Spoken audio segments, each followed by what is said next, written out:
दो बैलों की कथा। आइए आपको हम अपनी YouTube चैनल साया स्टोरी के माध्यम से बहुत प्रसिद्ध कहानी व किस्से सुनाते हैं। एक बार एक गांव में झूरी नाम का एक किसान रहता था। उसके दो बैल थे, हीरा और मोती। दोनों ही बैल हट्टे कट्टे व बलशाली थे। झूरी को उन दोनों से बहुत लगाव था। दोनों बैल भी झूरी को बहुत पसंद करते थे। हीरा और मोती का आपस में इतना लगाव था कि यदि कभी एक खाना न खाए तो दूसरा भी घास को मुंह तक नहीं लगाता था। एक दिन की बात है, झूरी की पत्नी का भाई गया दोनों बैलों को अपने साथ ले गया। दोनों बैल इस बात से हैरान थे कि उन्हें गया के हवाले क्यों किया गया है। शाम होने तक दोनों नए घर व नए लोगों के बीच में थे, लेकिन उन्हें वहां सब बेगाना लग रहा था। रात को जब सभी सो रहे थे तो दोनों रस्सी तोड़कर झूरी के यहाँ भाग खड़े हुए। सुबह सवेरे ही जब झूरी ने उन्हें अपने यहाँ देखा तो दौड़कर गले से लगा लिया। ये सब देखकर झूरी की पत्नी बिल्कुल खुश नहीं थी।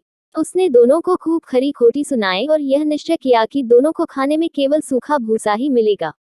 अगले दिन गया फिर आकर दोनों बैलों को अपने साथ ले गया। गया पिछले कल की घटना से बेहद क्रोधित था, इसलिए उसने वहां भी दोनों को खाने के लिए सूखा भूसा ही दिया।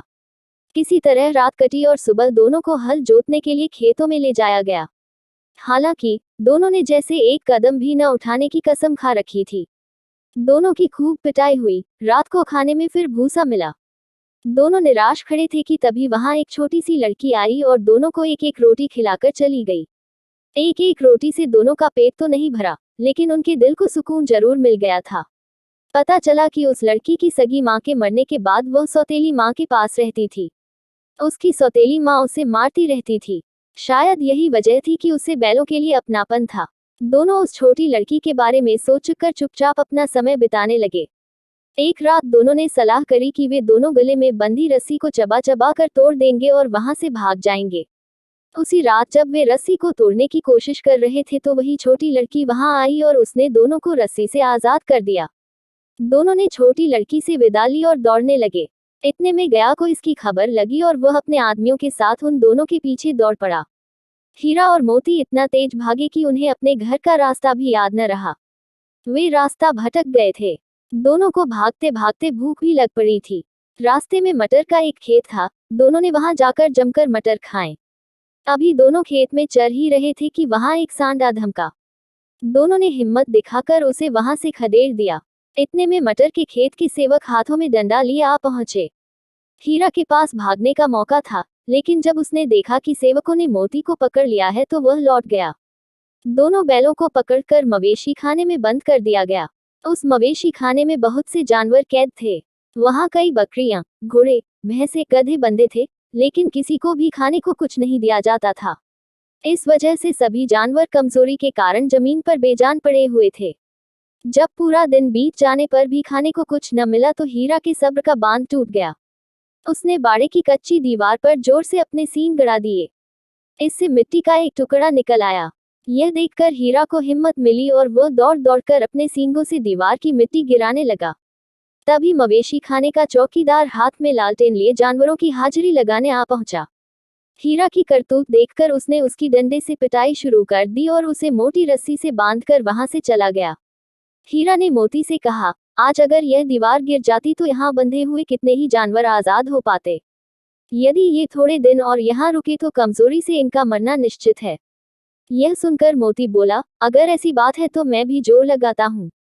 ऐसा कहते ही मोती ने दीवार में उसी जगह वार किया और लगभग 2 घंटों की कड़ी मेहनत से दीवार को तोड़कर गिरा दिया।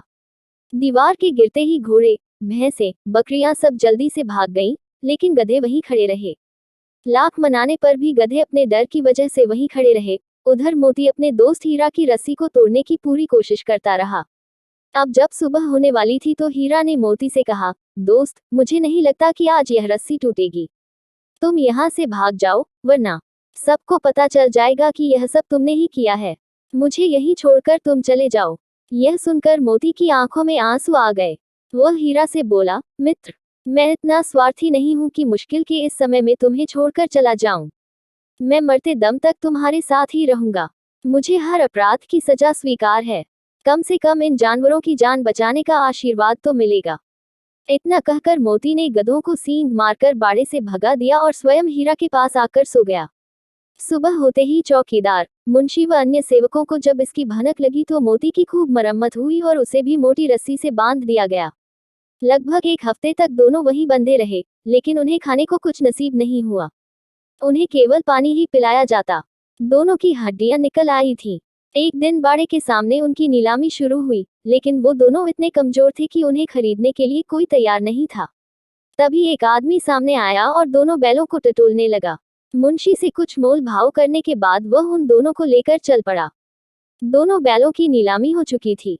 हीरा और मोती दोनों डरे हुए थे, उनसे चला भी नहीं जा रहा था, लेकिन डंडे के डर से बेचारे उस आदमी के साथ साथ चलने लगे। सहसा दोनों को महसूस हुआ कि यह वही रास्ता है जहां से गया उन्हें ले गया था। वही खेत, वही रास्ता और वही कुआं तो है जहां पर वे हल जोतने आया करते थे।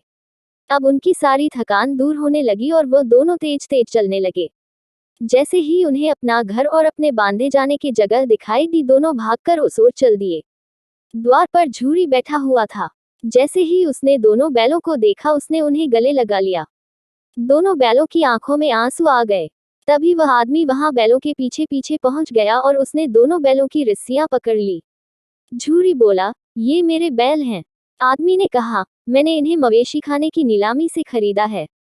झूरी तपाक से बोला, मेरे बैलों को बेचने का हक किसी को नहीं है। अगर मैं इन्हें बेचूंगा तभी ये बिकेंगे। आदमी ने जवाब दिया, मैं थाने में जाकर रपट दर्ज करवाता हूँ। झूरी बोला, ये मेरे बैल हैं। इसका सबसे बड़ा सबूत यह है कि यह मेरे द्वार में खड़े हैं। फिर उस आदमी ने आव देखा न ताव और बैलों को अपनी ओर खींचने लगा। तब दोनों बैलों ने भी उसे अपने सींगों से खदेड़ दिया और गांव से दूर भगा दिया। इतनी देर में दोनों बैलों के लिए भूसा, दाना और चारा भर दिया गया। हीरा और मोती दोनों मिलकर चारा खाने लगे। झूरी साथ में खड़ा उन्हें सहला रहा था। तभी झूरी की पत्नी भी अंदर से आई और उसने दोनों बैलों के माथे चूम लिए और खूब प्यार दिया। कहानी से सीख। इस कहानी से हमें दो बातें सीखने को मिलती है। पहली यह कि हमें अपनी स्वाधीनता के लिए अपने अंतिम समय तक संघर्ष करते रहना चाहिए। दूसरी सीख यह मिलती है कि हमारे जीवन में चाहे कितनी भी मुश्किलें क्यों न आए, लेकिन सच्चे दोस्त हमेशा साथ निभाते हैं। आपको ये कहानी कैसी लगी नीचे कमेंट करके हमें जरूर बताइए। अगर आपको ये कहानी पसंद आई हो तो अपने दोस्तों के साथ जरूर शेयर करें और ऐसी ही प्यारी कहानियां सुनने के लिए हमारे YouTube चैनल साया स्टोरी से जुड़े रहें। धन्यवाद।